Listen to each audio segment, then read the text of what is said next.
Halo semuanya, kembali lagi di channel kita Dealer VR. Di video kali ini kita akan bahas step by step cara mengganti oli gardan depan dan belakang pada VR Carya. Yuk simak videonya sampai habis.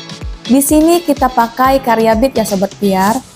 Pertama-tama, kita mulai dari gardan belakang.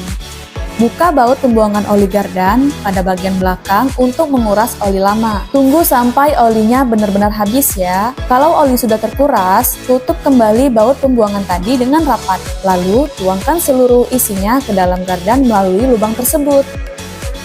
Setelah oli masuk semua, kencangkan kembali baut pengisiannya ya. Dan pastikan tidak ada kebocoran. Sekarang kita lanjut ke gardan depan.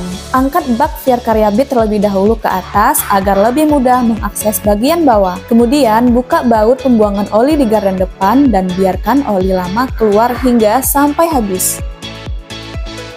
Siapkan oli gardan depan lalu isi hingga penuh melalui lubang tersebut. Jika sudah terisi, kencangkan kembali bautnya.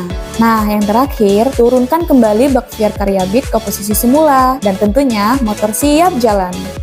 Jadi, gimana nih Sobat VR? Gampang banget kan? Dengan rutin mengganti oli gardan, performa kendaraan akan tetap optimal dan lebih awet. Jangan lupa like, komen, dan subscribe ya. Sampai jumpa di video berikutnya. Bye-bye!